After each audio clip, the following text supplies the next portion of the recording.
오늘 이 본문을 잘 보려면은 그 전에 이제 탕자의 이야기, 그리고 이번 주 지난주죠. 이제 보면은 계속 하나님과의 그 관계 설정이 우리가 어떻게 이루어져야 되는지를 이제 이 누가복음을 통해서 예수님이 계속 말씀하시는 그런 장면이 나와요. 오늘 예배 처음 시작에도 우리 찬양 팀장님이 그렇게 누가복음 말씀을 또 읽어주셨는데 맥락이 계속 이어져 나가는 것 같아요. 이번 주 큐티 내용하고 그리고 탕자의 이야기하고 조금 연결되는 부분이 있어서 같이 혼합하면서 말씀을 전해드리도록 하겠습니다.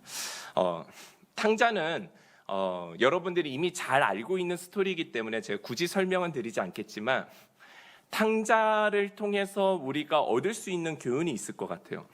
탕자를 통해서 우리가 얻을 수 있는 교훈이 뭐가 있을까요? 딱 하나죠. 우리가 하나님 아버지 품에 있을 때가 가장 복이 있다. 아버지의 품에 있을 때가 가장 복되다라는 것을 알게 되는 거예요.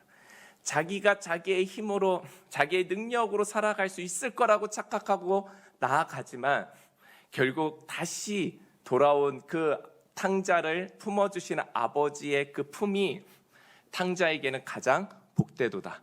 그렇죠? 우린 그걸 알고 있어요. 탕자가 아버지 곁을 떠날 때는 자기가 모든 걸 다 할 수 있을 거라고 생각했어요. 아버지의 품에 있을 때에는 승승장구했기 때문에 자기가 아버지 품을 떠나도 다 될 거라고 생각을 했죠. 근데 아버지 곁을 떠난 그 탕자의 모습은 어땠습니까? 아주 비참해집니다. 빈털터리가 되고 돼지우리, 가축들이 먹는 사료들을 먹으면서 그 음식들을 먹으면서 아주 그렇게 처참한 그런 삶을 탕자가 살아갑니다. 근데 이 비유를 보면서 우리가 깨달을 수 있는 것이 우리의 영적인 상태도 이 탕자와 같이 될 수 있다라는 거예요. 하나님의 품을 떠나면 우리의 영이 가난해지는 것이죠. 하나님의 자녀들은 영적인 자녀들이에요. 그런데 하나님의 품을 떠나니 영적으로 가난한 자들이 되어버립니다. 그것이 또한 삶으로 연결이 돼요. 그래서 뭔가 돌파구가 생기지 않아요. 하나님의 지혜가, 영의 지혜가 생기지 않아요. 그래서 계속 세속적인 방식과 방법론을 가지고 들어가다가 더 늪이 깊어지는 경우들을 경험하게 되는 것이죠. 가끔 교회를 위한다라고 하면서 우리가 하고 있는 말들이나 우리가 교회를 위해서 사역한다고 뭔가를 위해서 사역한다라고 말하면서 마음을 다하고 뜻을 다하여 주 여호와 하나님을 사랑하는 마음으로 간절히 기도하는 마음으로 말하지 않고 봉사하지 않으면은 우리는 결국 어쩔 수 없이 세속적인 방식으로 교회에 들어올 수밖에 없는 연약한 존재이다라는 것을 우리는 인정하는 데에서 우리의 신앙생활이 사라져야 된다라는 거예요.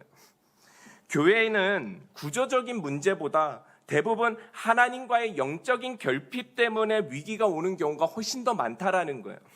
구조적인 문제는 하나의 어떠한 결과로 나타나는 거지만 영적인 결핍은 얼마든지 위선적으로 사람들이 포장할 수 있는 것이기 때문에 훨씬 더 위험하다라는 거예요. 기도하지 않는 사람들이 모여서 할 수 있는 그런 말이나 봉사가 오히려 교회를 더 어렵게 만드는 경우가 한국 교회를 통해서 우리는 여전히 보고 있고 보아가고 있는 것이죠. 하나님의 품에 안기지 않고는 우리의 경험과 가치로 말하고 우리의 그런 가치와 경험으로 행동하면은 결국 실패하게 되어 있다라는 거예요. 그래서 어떤 일을 하는 데 있어서도 우리의 마음과 우리의 정말 주 여호와 하나님을 사랑하는 마음과 정말 그 간절한 기도로서 어떠한 가치를 바라며 일하지 않으면은 그 가치가 쓸모 없어질 수도 있다라는 거예요. 탕자처럼요. 제3자들이 옆에서 보면은 참 신기한 게 다 보여요. 그렇죠? 여러분들도 보면은 나는 잘 모르겠는데 남들 거 보면 참 잘 보이잖아요. 그래서 남의 욕을 하면 안 돼요. 남이 어떻다, 남이 저렇다 이런 얘기 어쩌면 내가 더한 사람일 수도 있어. 예. 저는 그것을 많이 이제 경험하고 깨닫게 되는 것 같아요. 그러니까 항상 삼자들이 옆에서 보면은 보여집니다. 쟤 왜 저렇게 살까? 본인이 깨닫기 전까지 스스로 알 수가 없어요. 우리는 늘 명심해야 합니다. 자, 우리 다 함께 한 목소리로 따라해 봅시다. 아버지 품에 있을 때가 지금 TV로 예배 드리시는 분들이 목소리가 제일 작은 것 같아서 다시 한번 할게요. 아버지 품에 있을 때가 가장 큰 복이다. 믿으시면 아멘. 아멘. 예, 이것을 우리가 믿고 말씀을 계속 들으면 좋을 것 같아요. 그래서 우리는 우리의 자녀들에게 가르쳐야 될 가장 핵심적 메시지가 바로 이거예요. 너희가 하나님 품에 있을 때에 가장 큰 복을 누리게 될 것이다. 그런데 부모들이 가장 안 되는 게 이거예요. 말은 잘해. 네. 근데 삶이 그렇지 않아서 아이들이 배우질 못해요. 우리부터가 문제가 해결되지 않으면은 자꾸 근심하고, 문제가 해결되면 항상 평안한 게 우리의 그냥 인간의 습성이에요. 누구나 그래요. 누가 한 명의 문제가 아니라 누구나 그래요. 좋은 문제가 오면 좋고 안 좋으면은 염려하죠. 뭐가 문제지? 이렇게 생각하는 분들도 계실 거예요. 근데 여호와는 보세요. 여호와는 나의 목자시니 내가 부족함이 없으리로다 고백하잖아요. 다 이 말씀 좋아하시죠? 근데 이거 안 믿어요. 여호와가 나의 목자인데 부족함이 없다고 믿어야 되는데 결핍만 생기면은 불안한 거예요. 하나님께서 이것을 어떻게 나를 성화시키고 이것을 어떻게 변화시켜서 이것을 넘어가게 할 것인가에 대한 기대감이 없어요. 그냥 걱정해버려요. 그냥 염려해버리는 거예요. 그가 나를 푸른 초장에 누이시며 쉴 만한 물가로 인도해 주실 거래요. 내가 사망의 음침한 골짜기로 다닐지라도 해를 두려워하지 않을 것은 주의 지팡이가 나를 안위하시나이다. 이 말씀에 아멘 하시는 분이라면은 문제에 따라 내 마음이 요동치면 안 되는 거예요. 왜요? 사람이 자기의 길을 계획할지라도 그 길을 인도하시는 분은 누구다? 하나님이시다. 너희는 먼저 그의 나라와 그의 의를 구하라. 그리하면 내가 너의 모든 필요한 것들을 더하리라, 채우리라 말씀하세요. 아멘 하고 이게 이루어졌으면 좋겠지만 안 믿어요. 입으로는 아멘 하고 생각으로는 아멘 하는데 내 삶으로는 여전히 불안하고 염려가 된다라는 거예요. 여호와가 나의 목자라면, 그의 의를 구한다면 나를 지켜주시고 내 길을 인도하시고 이 모든 것을 더하실 것이라는 믿음이 우리 가운데 없는데, 예수님께서 마지막 제자들에게 하신 말씀이 우리에게 뭡니까? 너희는 세상 끝날까지 가서 복음을 전하라. 그리하면 그 모든 사람들이 너희가 내 제자임을 알게 될 것이라고 말씀하셨어요. 우리가 스스로 하나님의 목자이고 나를 하나님께서 지키시고 우리는 하나님의 품에 있는 것이 가장 큰 복임을 우리가 스스로가 부인하는 삶을 살아가는데, 그래서 세상 사람들이 하는 것처럼 똑같은 염려와 똑같은 걱정과 근심을 가지고 살아가고 있는데, 세상 사람들이 도대체 우리의 어떤 것을 보고 주일날 성경책을 메고서 교회 가는 모습 보고 제자인 줄 알아야 됩니까? 아닌 것이죠. 그들이 도대체 우리를 무엇으로 예수의 제자임을 알 수 있냐라는 거예요. 없어요. 하물며 우리의 자녀가 맨날 부모가 염려와 걱정으로 맨날 부부싸움하고 화해도 건강하게 할 줄 모르고, 조금만 뭐가 되면은 아빠는 엄마한테 가가지고 쏟아놓고, 좀만 뭐가 되면 엄마가 아빠한테 가 쏟아내는 모습들을 보면서 야, 하나님은 안 계시는구나, 야, 내가 어리니까 교회는 다니지 크면은 교회 못 다니겠구나, 이런 생각 갖는 사람들 많아요. 그래서 실제로 교회의 장로와 권사 직분이 있는 자녀들이 교회 안 다니는 경우가 얼마나 많은데요. 여러분의 삶은 어떻습니까? 교회에서 보여지는 모습이 저는 여러분의 신앙이라고 믿지는 않습니다. 여러분의 가정에서 보여지는 모습이 여러분의 진짜 신앙이고, 여러분의 친구와 여러분의 커뮤니티 가운데 대하는 모습들이 여러분의 신앙인 거예요.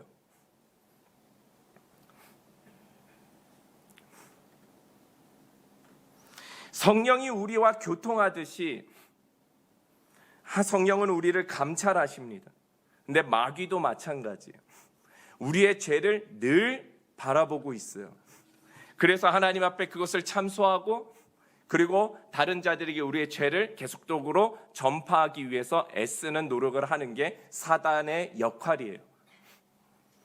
요즘은 아이들에게 너 뭐가 갖고 싶냐 물어보면은 대답을 잘 못해요. 왜요? 다 가지고 있으니까. 나는 어렸을 때 그 운동화 하나 갖기 위해서 1년을 쫄아가지고 하나 사고 그때 그거를 신지도 못하고 한 달 동안 품에 안고 잤던 기억이 있어요. 요즘 애들은 그런 게 없을 거예요.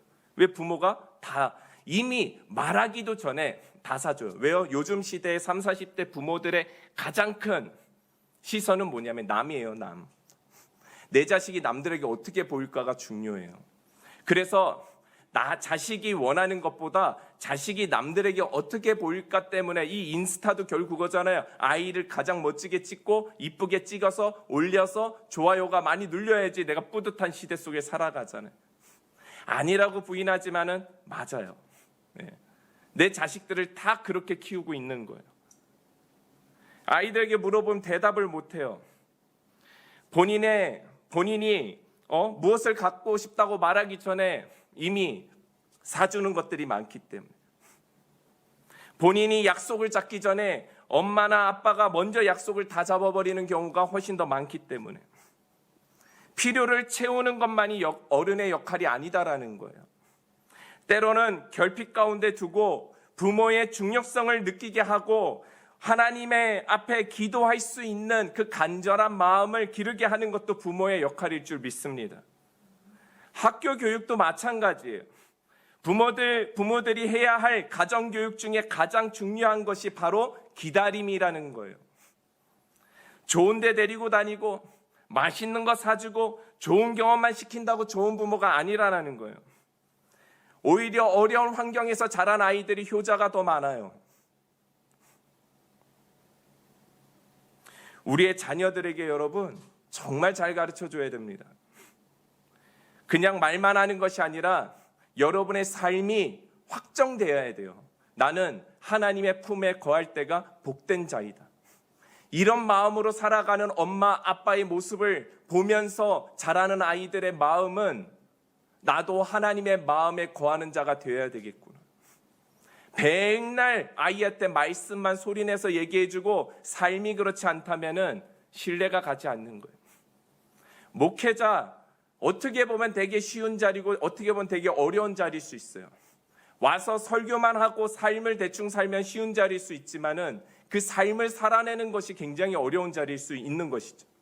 근데 리더의 역할이라는 것이 그런 거예요. 말뿐만이 아니라 삶으로서 그것을 증명해 내어가는 삶을 살아가야 되는 줄을 믿습니다. 그래야지 나중에 그런 마음이 품어질 때는 자녀가 부모를 기다려줘요. 부모님이 약간 엇나갈 때 기다려주고 부모를 위해서 기도하는 진짜 기도의 동역자가 될 수 있어요. 근데 그것이 어렸을 때부터 습관이 되지 않으면은 아무리 좋은 기독교 대안학교, 기독교 국제학교를 보낸다고 사람 되지 않더라고요. 가장 중요한 건 가정교육. 돈을 막 200만 원씩 준다고 해가지고 모든 가치를 채워주는 커리큘럼을 갖고 있다고 해서 아이가 변하지는 않더라고요. 사람의 본질은 그걸로 바뀌지가 않는다라는 거예요. 우리 아이들에게 하나님의 품이 가장 큰 복이다라고 가르치기 위해서는 부모는 그들의 결핍이 무엇인지를 다 알면서도 침묵할 수 있어야 되는 거예요. 때로는 해줄 수 있어도 도움을 요청할 때까지 기다려야 되는 거예요. 집에서도 항상 예절 교육을 잘 가르치세요, 여러분. 적어도 아이들이 자기가 밥 먹고 나면은 그릇은 싱크대에 놓을 수 있게끔 가르치고, 자기가 먹은 자리는 행주로 닦을 줄 알게 가르치고, 스스로 뭔가를 계속적으로 해보고 무엇이 자기가 부족한지를 계속 개발해 나가게끔 해야 돼요. 하나님은 인간을 의존적 존재로 만드셨습니다. 우린 누구를 의존합니까? 하나님을 의존하는 존재예요. 하나님을 의존하게끔 하나님이 그렇게 만드셨어요. DNA를 넣으셨어요. 의존은 결핍에서부터 시작되는 거 아시죠? 때론 우리가 과도한 부유함을 얻는다던가 공급이 또 하나님과의 관계를 멀게 하는 경우들이 생기기도 해요. 오히려 신앙생활을 시작했던 사람들을 보면은 나의 현재의 결핍 가운데 하나님을 찾게 됩니다.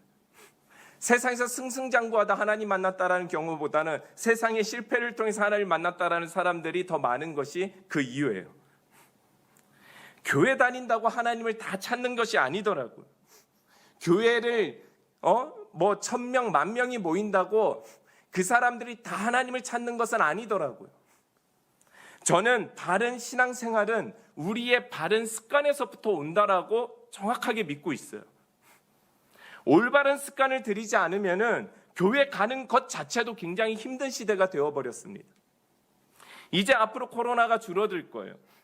저는 한 가지 걱정되는 것이 이제는 집에서 늦게 일어나가지고 TV 켜고 예배 드리는 것이 습관이 된 사람들이, 여러분들이 어떻게 교회 나와서 앞으로 정상적인 신앙생활을 할지도 기다려지면서도 한편으로 또 걱정도 돼요.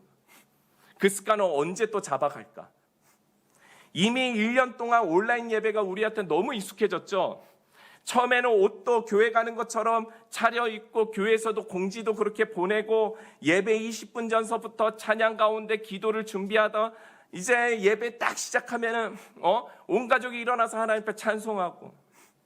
근데 이제는 어떻게 해요? 안 그런 집도 있겠지만 아침에 거의 일어나자마자 세수 한번 하고, 심한 경우에는 그냥 잠옷 입은 채 예배 드리잖아요. 이제껏 우리가 주일날 교회 갈 때에 화장하고 옷 단정하게 입고 나아간 것이 하나님 앞에 거룩하고 정결한 모습으로 예배드리려고 했던 것이 아니라 결국은 사람에게 잘 보이기 위해서 입고 간 것일 수도 있다라는 거예요. 온라인 예배를 통해서 그동안 우리가 감춰져 있었던 우리의 신앙의 습관의 수준이 보이고 있는 거예요.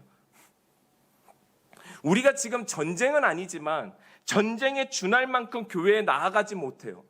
그렇죠? 우리 아이들, 우리 최 목사님과 거의 1년 가까이 심플키즈를 못했어요. 물론 중간에 조금씩 하기는 했지만 거의 못했어요. 여러분들 이 예배가 끝나고 나서 아이들 어린 예배를 정확하게 목사님 보내주시는 거 가지고 부모님이 책임감 있게 가르치고 계십니까?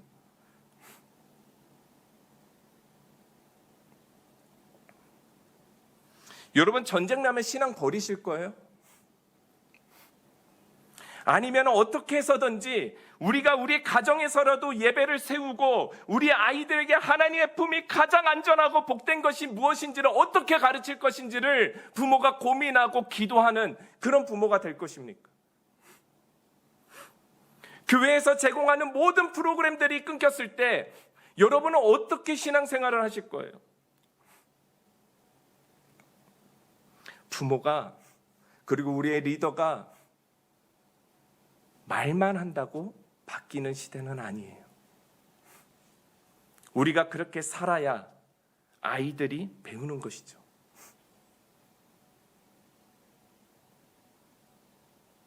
자녀들이 학교에서 생활하는 걸 보면은 부모의 모습이 보여요. 부모가 무엇을 염려하고 무엇을 걱정하며 살아가는지 다 보여요. 습관이거든요. 그 아이의 신앙이 습관처럼 나타나요. 특히 아이들일수록 순수해서 더 잘 드러나요. 누가 보지 않는다고 할지라도 여러분의 가정에서 여러분 기도하십시오. 여러분의 가정에서 단정한 마음으로 예배를 드리세요. 이 단정한 마음으로 드리라는 게 너무 율법적인 거 아니야? 아니요. 율법적인 거 아니야라는 말에 숨지 마시고요. 정직하게 하나님 앞에 나아가 보세요.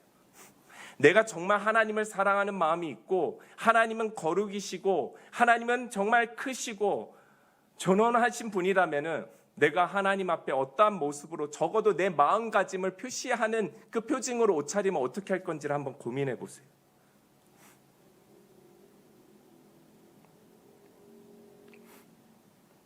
하나님께 여러분 무릎 꿇으세요. 여러분 요즘 요즘 우리 성도들 무릎 꿇고 기도합시다 그러면은 못 꿇어요. 일단 무릎 꿇는 게 너무 아프고요, 힘들고요. 예? 그리고 주변 사람들이 내가 너무 오버하는 거 아니 이렇게 생각하는 게 많아요. 남을 의식하는 시대죠 우리가. 우린 그 세대. 무릎을 못 꿇어요. 하나님만 바라보세요. 왜 무릎을 못? 저는 무릎 꿇고 기도할 때 정말 집중이 잘 돼. 나중에 못 일어나도 그냥 무릎 꿇는 행위가 중요한 것이 아니라 무릎 꿇을 때 내 마음가짐이 하나님 앞에 나아가는 그 모습이 보여져요.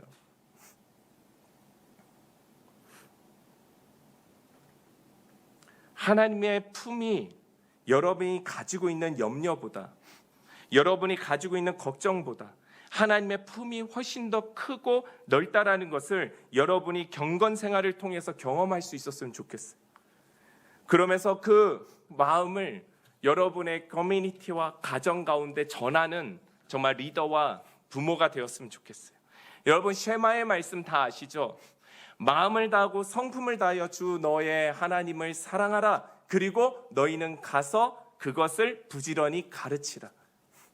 이 쉐마의 말씀이 여러분의 가정 가운데 가득했으면 좋겠어요. 그 가르침이 되기까지 하나님의 품에 열심히 여러분 가운데 있었으면 좋겠어요. 우리에게 가장 큰 기쁨이 뭡니까, 여러분? 여러분 뭐가 제일 기쁘세요? 적어도 우리가 하나님의 백성이라면은 한 영혼이 구원을 받아 하나님의 품에 안기는 것이 가장 큰 기쁨이 되어야 돼요. 맞죠? 그 즐거움과 기쁨이 우리 가운데 없다면은 우리는 신앙생활을 엄청 잘못하고 있는 거예요.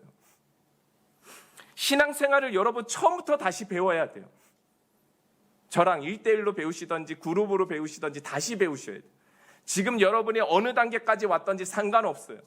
한 영혼이 나에게 오는 것이, 하나님 품으로 가는 것이 기쁘지 않는다면, 그것이 나와 상관없는 문제처럼 느껴진다면, 그것이 정말 어떠한 일보다 가장 큰 감격이 아니라면 그건 신앙에 문제가 있는 거예요. 왜냐하면 예수 그리스도의 복음은 전도 사역에 있고 구원 사역에 있고 그들이 하나님 품에 돌아가는 것에 있는 것. 우리가 살아가는 모든 삶이 선교 가운데 있고 우리 살아가는 모든 것들이 전도 가운데 있는 거거든요.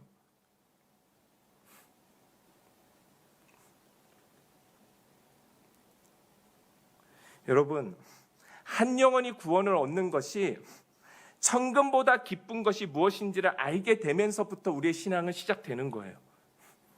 그 기쁨을 누리는 여러분들 되시기를 축원합니다.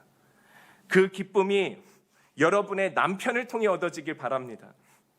그 기쁨이 여러분의 아내를 통해서 얻어지기를 바랍니다. 그 기쁨이 여러분의 자녀를 통해서 이루어지기를 바랍니다. 그 기쁨이 여러분의 부모님을 통해서 이루어지기를 바랍니다. 그 기쁨이 여러분의 직장과 커뮤니티 가운데 일어나기를 주님의 이름으로 축원합니다. 구조적으로 될 수가 없어라고 말하지 마세요. 그거 마귀가 주는 올무입니다. 하나님은 불가능 가운데서 없는 것에서 유를 창조하신 분이 하나님이에요.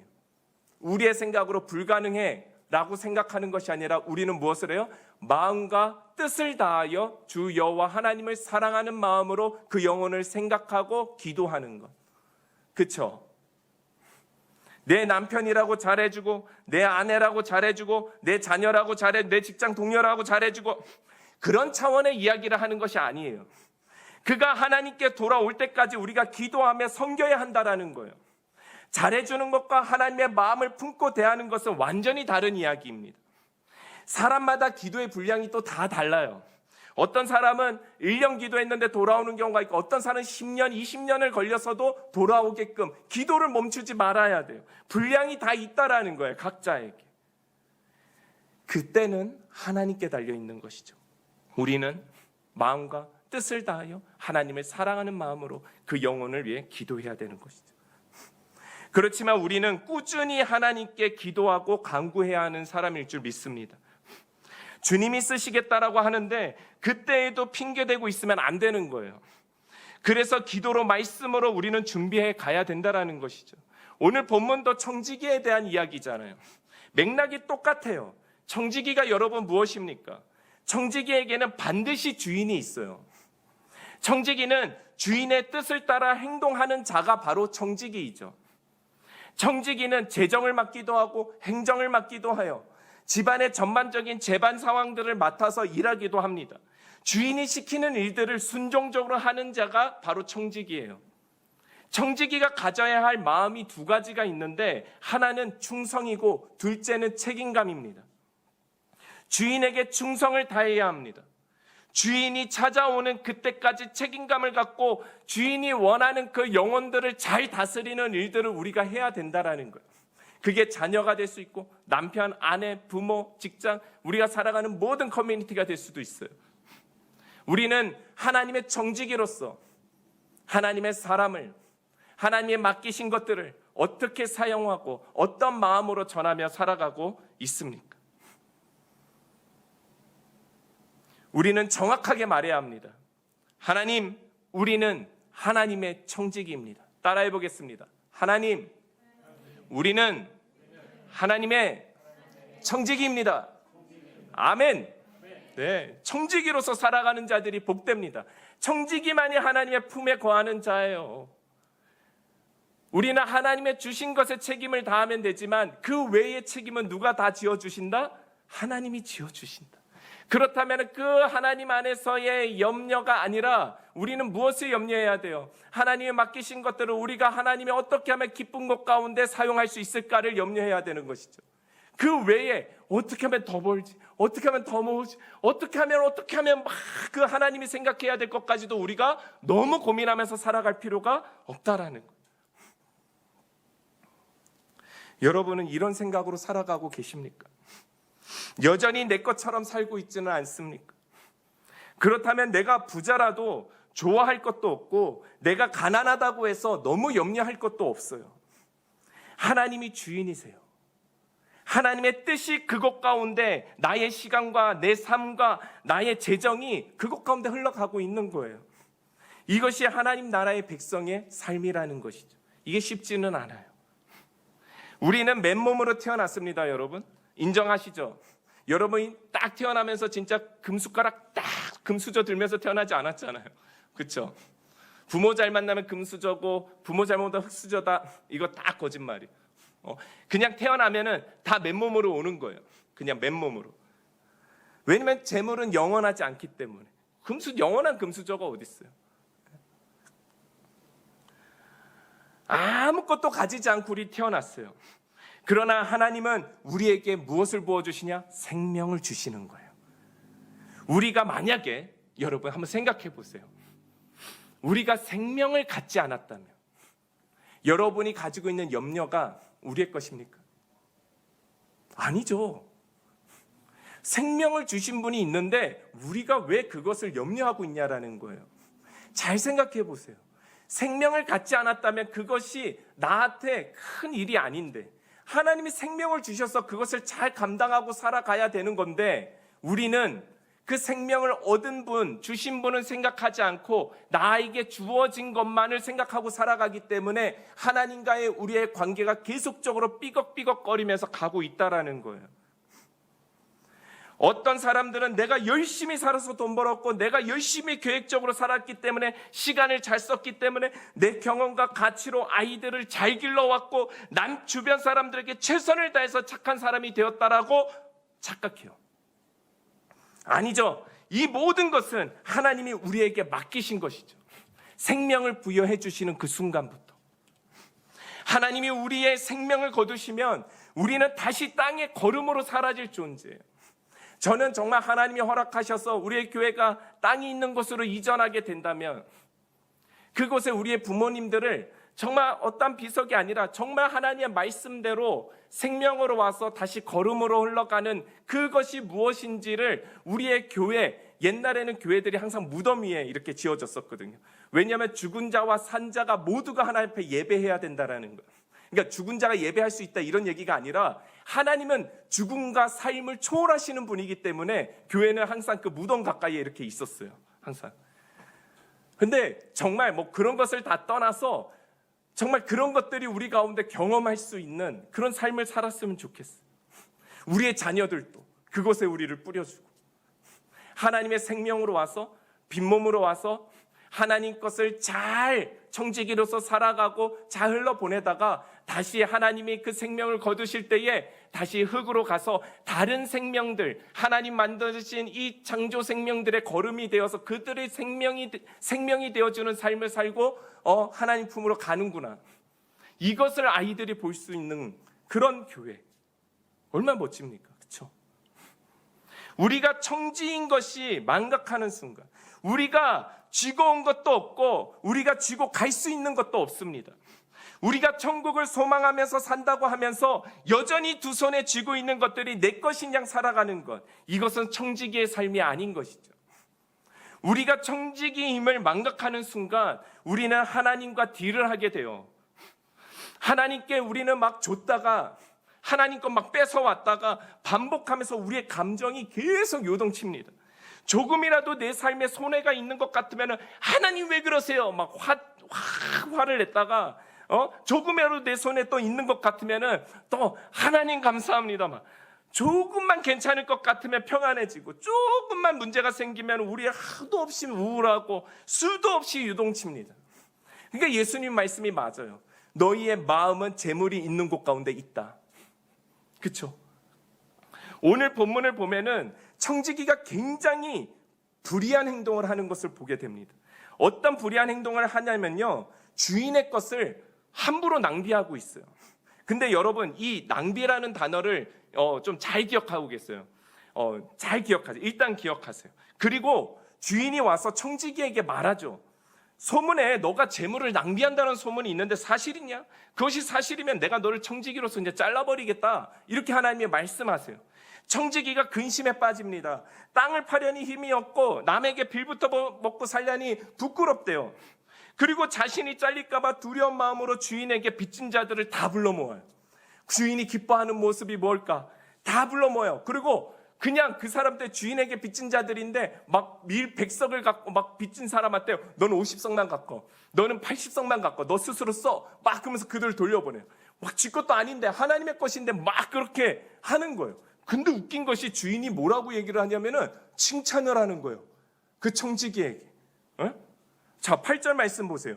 주인이 옳지 않는 청지기가 이를 지혜 있게 하였으므로 칭찬하였으니 이 세대의 아들들이 자기 시대에 있어서는 빛의 아들보다 더 지혜로움이다. 엄청난 칭찬을 하시는 거예요. 제가 낭비라는 단어를 여러분 기억하라고 말씀드렸죠. 하나님 나라에서의 낭비는 무엇이냐면요, 하나님의 나라에서의 낭비는 자기 유익을 위해서만 쓰는 것이 낭비예요. 청지기가 하나님의 것을 자기 것인 양 지키고 쓰지 않고 남들의 그 불쌍한 사람들을 돌보지 않고 탕감해주지 않았던 것이 그는 낭비된 삶이었던 거예요. 우리도 재정을 모으고 재정을 더 확대하기 위해서 정말 우리가 주변에 있는 사람들에게 인색한 삶을 살아가고 있다면 하나님 보시기엔 너는 낭비하는 삶을 살아가고 있다고 말씀하시는 거예요. 힘든 자들을 외면하는 청지기를 낭비하는 청지기, 불의한 자라고 하나님 말씀하시는 거예요. 근데 오히려 주인에게 빚진 자들을 위해서 그가 다 불러놓아서 막 쓰는 거예요. 탕감하고 막 쓰는 거예요. 여기 청지기의 비유에서 주인이 누구입니까? 누구예요? 그렇죠? 하나님이에요. 하나님. 하나님은 우리에게 거저 은혜 주시는 분이시잖아요. 그래서 그 은혜를 우리도 하나님의 청지기로서 값없이 주라는 거예요. 그들을 위해서 값없이 주라는 거예요. 너희가 값없이 내가 너희에게 생명을 주고 이 모든 것을 누리게 했으니 너도 그 불쌍한 자들을 통해서 너희는 그냥 값없이 써라. 그의 나라와 그의 의를 위해서 써라. 선교사님들을 돕고 교회를 위해서 돕고 불쌍한 자들을 위해서 돕고 그런 일들을 위해서 계속적으로 쓰라는 거예요. 그게 낭비가 아니에요. 오히려 그런 데에서는 허비된 그리스도의 사랑이 나타나야 되는 것이죠. 그래서 우리는 나를 위한 낭비가 아니라 주인이 원하는 것에 허비하는 삶을 살아야 되는 거예요. 9절의 말씀을 또 보겠습니다. 내가 너희에게 말하노니 불의의 재물로 친구를 사귀라. 그리하면 그 재물이 없어질 때까지 그들이 너희를 영주할 처소로 영접하리라. 아멘. 하나님은 불의한 재물로 오히려 친구를 위해서 쓰라고 말씀하고 계시잖아요. 다시 말해서 이 말이 뭐냐면은 너희의 재물을 천국 가는 데 쓰라는 거예요. 천국 가는 데. 그러면은 그 재물이 다 없어질 때, 없어진다라는 게 뭐예요? 언제 없어집니까, 재물이? 여러분에게 재물이 언제 없어져요? 재물이 영원하지 않잖아요. 언제 없어져요? 그렇죠. 죽을 때. 너희가 죽게 될 때. 모든 것이 사라질 때. 그 쓴 것이, 친구에게 쓴 것이 오히려 그것이 너희의 천국을, 그 영주를 영접하게 되는 거다라고 말씀하고 계시는 장면이에요. 결국 우리가 이 말씀을 보면서 꼭 기억해야 되는 것이 있어요. 우리가 구원을 받는 요소 중에 제일 중요한 것은 예수 그리스도가 나의 주인이심을, 나의 구주심을 고백하는 거예요.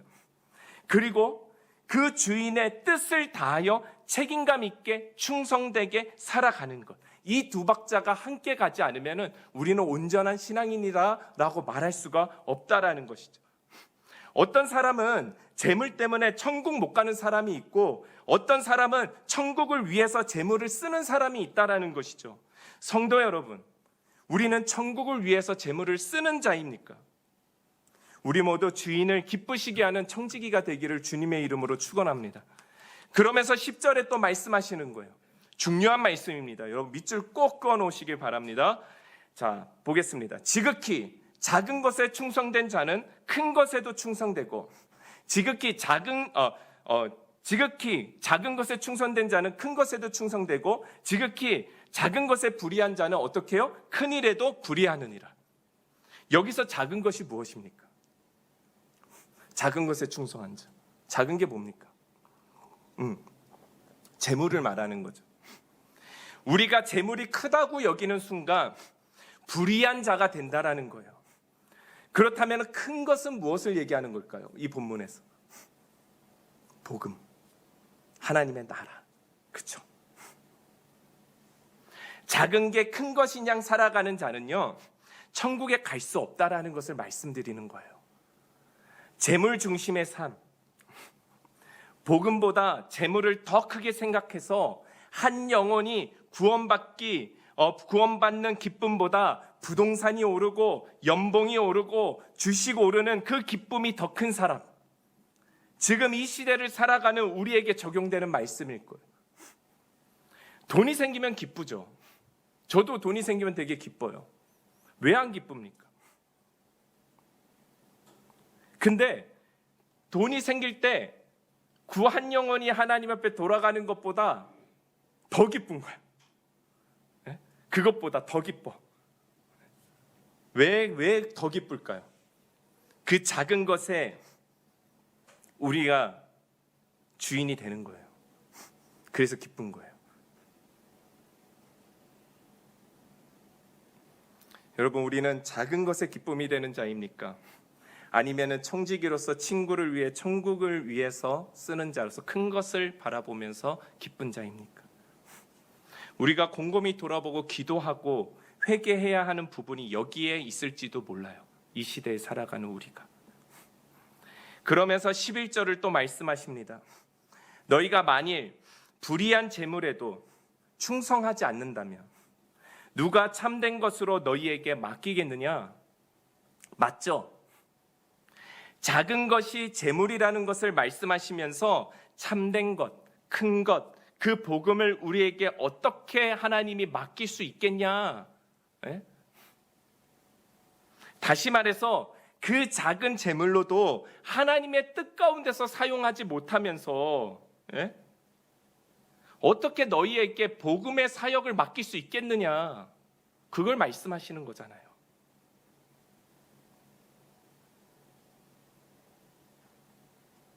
저는 이 말씀이 생각이 납니다.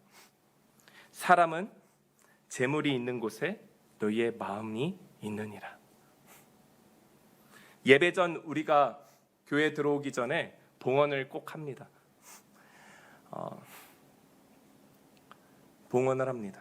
근데 저는 이 행위가 물론 신학적으로도 봉헌의 시간은 굉장히 중요한 시간입니다.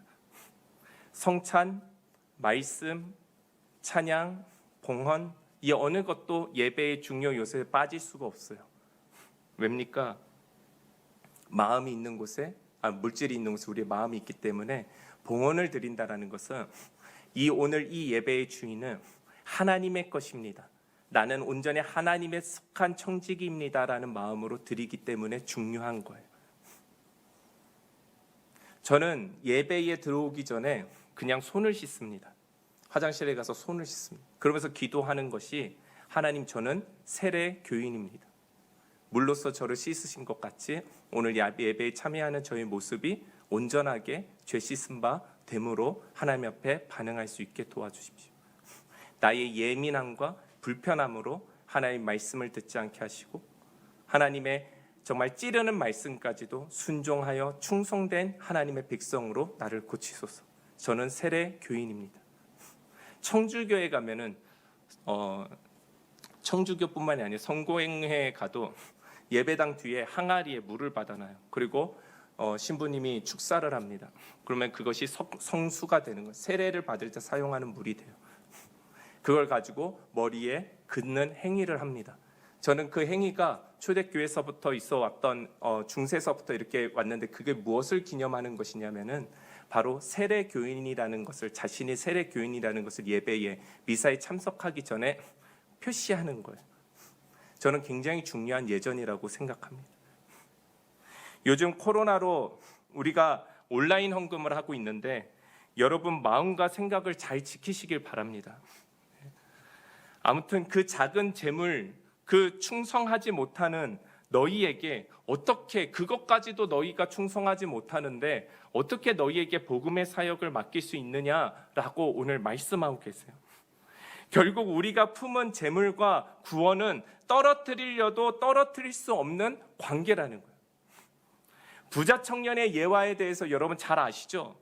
부자 청년이 예수님을 찾아와서 묻습니다. 라비여, 선생이시여, 제가 구원을 얻으려면 제가 무엇을 해야 합니까? 라고 물을 때 예수님이 정확하게 이렇게 말씀하십니다. 너가 가진 모든 소유를 가난한 이웃들을 위해서 모두 다 돌려주고 그 이후에 너는 나를 따르라 라고 말씀하세요. 이 말씀의 뜻도 같아요. 너가 크다고 여기는 이 재물 사실은 작은 거야. 나를 따르는 복음이 큰 거야. 그것도 충성되게 내 뜻을 따르지 못하는 너가 어떻게 내가 너를 믿고 큰 일을 맡길 수가 있겠니? 어떻게 너에게 구원이 있을 수 있겠니? 이런 말씀이시죠. 그때 청년은 예수님을 따르지 않고 결국 어떻게 해요? 근심하며 떠나가요. 결국은 자신의 작은 것을 선택함으로 구원을 받지 못하게 되는 것이죠. 12절의 말씀을 또 보겠습니다. 너희가 만일 남의 것에 충성하지 아니하면 누가 너희의 것을 너희에게 주겠느냐? 남의 것이 무엇입니까, 여러분? 하나님의 것을 이야기하는 것이죠. 하나님의 것을 이야기하는 겁니다. 재물이 누구의 거예요? 네 게 아니라는 거예요. 남의 것, 하나님의 것이라는 거예요. 다시 말해서 하나님의 것에 충성하지 않으면은 누가 너희의 것을 너희에게 주겠느냐라고 반박하시면서 물으시는 거예요. 절대 받을 수가 없다라는 거죠. 하나님의 것을 충성되게 사용하지 못하는데 너희에게 어떻게 너희가 천국을 선물로 받을 수 있겠느냐라고 말하는 거예요. 절대 발거치는 신앙을 가지고서 너희가 온전한 그리스도인이라고 착각하지 말라라는 거예요. 여러분 삭개오 이야기 아십니까? 회개의 아이콘이잖아요. 회개의 아이콘. 삭개오는 세금을 걷어내는 자였어요. 그 당시에는 나라에서 정한 세금이 있으면은 세리인들이 예를 들어서 15%다. 그러면 자기가 10% 더 붙여서 25%를 뜯고 그거를 15%만 국가에 주고 자기 부를 막 축적하던 시대였어요. 근데 그가 예수님이 온다는 소식을 듣고 기대에 벅찹니다. 나도 구원받을 수 있을까? 근데 예수님을 만나는 순간 복음이 들어오고 그러면서 그가 예수님이 말하지도 않았는데 전했던 말이 자기가 가지고 있는 것을 우리의 가난한 이웃들을 위해서 나누겠습니다. 그리고 내가 불이하게 얻은 것이 있다면 그들에게 몇 배로 돌려주겠습니다. 진정한 회개가 일어나는 거예요. 우리가 회개한다고 그러면서 불이하게 얻은 것을 돌려주지 못하고, 우리가 회개한다고 그러면서 그 사람에게 찾아가 용서를 구하지 못하는 것은 그건 비겁한 거지 회개가 아니에요. 여전히 내가 잡고 있는 게 있는 거예요. 팔복에 이런 말씀이 있습니다. 심령이 가난한 자는 복이 있나니 천국이 그의 것이라. 이게 어떤 성경에서는 물질이 가난한 자는 복이 있나니 라고도 말해요. 이게 어떤 마음이냐면, 심령이 가난하다는 것은 내가 부유함을 가지고 있어도 청지기로서 정말 하나님 앞에 가난한 자로서 그것을 하나님 원하시는 곳에 나누는 삶, 이것이 가난한 삶이죠. 심령이 가난한 삶이죠. 정직한 삶이죠. 심령까지도 부자인 너에게 천국도 너에게 주겠다, 이렇게 말씀하시지 않았어요. 심령이 가난한 자는 복이 있나니 천국이 너희의 것이다. 물질의 욕심과 세상의 욕망을 품는 자가 아니라 하나님 뜻 가운데 살아가는 자를 심령이 가난하다라고 말합니다. 자, 양옆으로 이때쯤 되면 한번 인사 한번 나누겠습니다. 자, 이렇게 나눕시다. 자, 물질의 주인은 하나님이십니다 라고 나누겠습니다. 다시 한번 또 인사하겠습니다. 그 물질을 그의 나라와 그의 의를 위해서 사용합시다. 믿으시면 아멘. 청지기의 삶은 그렇게 살아갈 때에 하나님이 복된 삶을 허락하시는 거예요. 우리가 물질로 염려하는 이유는 재물이 내 거라고 생각하기 때문에 그런 거예요. 주인이 오히려 염려해야 하는데 내가 염려하는 거예요. 우리는 이 싸움에서 이겨야 하죠. 요즘은 열심히 일해도 가난함을 느낀다고 해요. 요즘은 열심히 일하는 자들이 더 상대적으로 가난함을 느낀대요. 나는 열심히 일했는데 주변 사람들은 더 잘 사는 거예요. 뭘로? 그냥 부동산으로, 주식으로. 그래서 요즘 20, 30대들이 영끌 대출을 한대요. 영혼까지 끌어모아서 대출을 받아서 모든 최대치로 받아서 부동산 사고 주식 사는 게 요즘 유행이래요. 왜요? 난 열심히 일했는데 열심히 일하는 것보다 일 안 하고 부동산 하나 갖고 있고 주식 갖고 있는 사람들이 훨씬 더 잘 사는 시대 속에 우린 살고 있으니까. 상대적인 박탈감이 난무하기 때문에 누구와에게 보여주고 비교하는 것들이 끊임없이 우리 가운데 유혹으로 오는 시대 속에 우리가 살아가고 있어요. 여러분, 우리 그리스도인은 부동산이 오르던 주식이 오르던 그 반대로 내려가던 거기에 휘말리는 사람이 되지 않기를 바랍니다. 돈을 번 사람은 그 돈을 어떻게 사용할지를 여러분 오히려 고민하셔야 돼요. 올라서 좋다라고만 생각할 게 아니라, 내가 돈을 많이 벌어서 내가 연봉이 더 올라서 좋다라는 게 아니라 그것을 어떻게 사용할지를 고민해야 돼요. 여러분, 레디컬이라는 책을 읽어보셨습니까? 거기에서는 저자가 심지어 그리스도인은 이렇게 재정생활을 해야 된대요.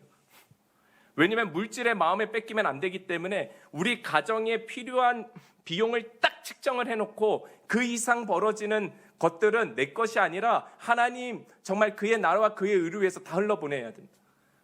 그러면 하나님이 배배로 채우셔도 그 물질은 그냥 하나님의 나라를 위해서 흘러보내고 내가 생활하고 내가 저축할 수 있는 부분들을 나눠서 해야지. 안 그러면은 우리의 욕망이 100만 원을 벌면 1000만 원을 벌고 싶고, 1000만 원을 벌면 1억을 벌고 싶고, 1억을 벌면 10억을 벌고 싶어요. 네. 영혼까지 끌어모아서 부동산을 사면은 여러분 그 빚 갚느냐고 앞으로 그의 나라와 그의 의를 위해서 여러분 어떻게 사실 겁니까? 우리가 고민하고 근심해야 될 것들은 그냥 오르기 때문에 좋아하고 떨어지기 때문에 근심하는 것이 아니라, 내가 하나님께 주신 것들을 가지고서 내가 지혜롭게 하나님의 나라를 위해서 어떻게 사용할까, 내가 이렇게 살면 하나님의 나라를 위해서 사용하며 쓸 수 있을까를 고민하는 것이 정직한 그리스도인의 삶이라는 것이죠. 번 사람들은 그 돈을 어떻게 사용할지를 고민하세요. 그리고 내가 부동산도 없고 주식도 없어서 더 살기 각박하고 그렇게 여겨지시는 분들도 있을 줄 압니다. 그런 분들은 주변 사람들과 비교하지 마시고 나에게 주신 이 일용한 하나님의 약식에 감사하는 훈련을 여러분 하시기를 바랍니다. 이것이 청지기의 바른 삶이라는 거예요. 13절을 보세요. 집 하인이 두 주인을 섬길 수 없나니 혹 이를 미워하고 저를 사랑하거나 혹 이를 중히 여기고 저를 경히 여길 것입니다. 너희는 하나님과 재물을 겸하여 섬길 수 없느니라. 아멘. 주인이 하나님이 될 수 있고 주인이 하나님이 될 수도 있고 우리가 될 수도 있다라는 것을 말씀하시는 것이죠. 여러분, 우리의 주인은 하나님 맞죠?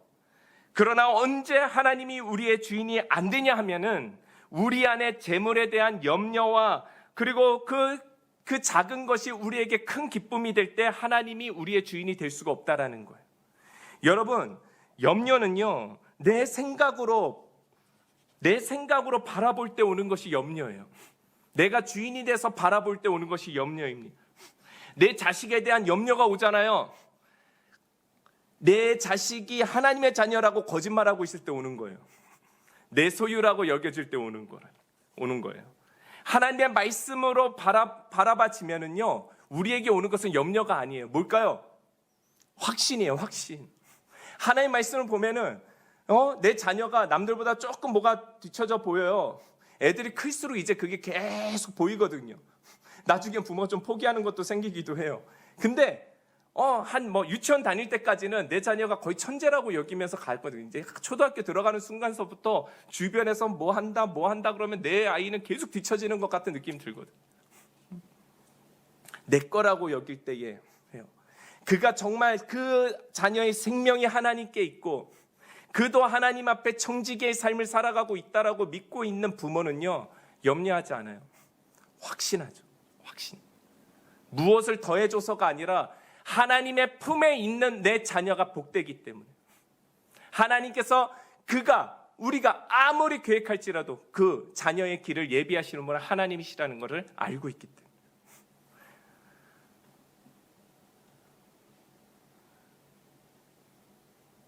여러분, 우리가 물질을 나눌 때 염려가 되는 것은 내 생각이지만 물질을 흘러보낼 때 나는 복되도다. 하나님께서 필요를 채워주신다. 라는 확신은 하나님의 말씀으로 온다라는 사실입니다. 오늘 말씀을 마무리합니다. 우리는 복된 삶을 살아가고 있습니까? 복은 아버지 품에 있는 것이 복입니다. 우리는 재물을 크다고 여기고 있지는 않습니까? 탕자는 집을 떠날 때 그런 마음이었을 겁니다. 여러분, 우리가 명심해야 할 것이 있습니다. 우리의 복을 부자가 되는 것으로 증명된다라고 착각하지 마십시오. 그런 맘머니즘에서 우리는 벗어나야 됩니다. 우리가 복받아서 부자가 되었다? 이건 잘못된 말입니다. 우리의 신앙을 부자가 됨으로써 증명하지 마시고 재물을 어떻게 사용하느냐로서 증명해야 될 줄 믿습니다. 이것이 우리에게 주어진 복이에요. 하나님 복 주시는데 흘러보내지 못하는 건 복이 아니라 저주예요. 저는 우리 성도들 가운데 부자가 많이 생겼으면 좋겠어요. 저는 그렇게 매일 기도해요. 우리 성도들이 부자가 될 수 있기를 기도합니다. 그러나 그러면서도 놓치지 않는 기도가 있어요. 절대 하나님의 복음을 감당할 수 없는 자들이 부자가 되지 않게 하소서. 가난한 자를 위해서, 선교를 위해서, 몸된 교회를 위해서 하나님이 써라 할 때 인색해지는 자가 부자가 되지 않게 하소서. 하나님의 품에 거함으로 말미암아 진정한 안정과 복을 누리시되 충성되게 하나님의 정말 뜻 가운데 넉넉하게 흘러보내시는 여러분 되시기를 축원합니다. 그러면서 나누는 삶으로 말미암아 진짜 복된 삶 살아가는, 정말 천국의 소유를 여러분이 이미 이 땅에서 경험하며 살아가는, 우리가 많이 얻는 기쁨보다 흘러보내서 상대가 살아날 때 느끼는 기쁨이 사실은 더 크거든요. 근데 세상의 시스템이 용납하지 않기 때문에 우리가 그것을 외면하는 거죠. 사실은 그게 더 기쁜 일이거든요. 제가 거기에 빠져서 여기에까지 온 거잖아요. 그렇죠? 여러분, 정말 그럴 때 하나님이 더 하시는 은혜와 하나님의 그 천국과 그리고 그 모든 것들, 내가 염려하지 않아도 되는 모든 것들을 하나님께서 책임져 주시는 그 복을 진짜로 경험하고 체험하고 누리시는 우리 심플교회 성도들 다 되시기를 주님의 이름으로 축원합니다.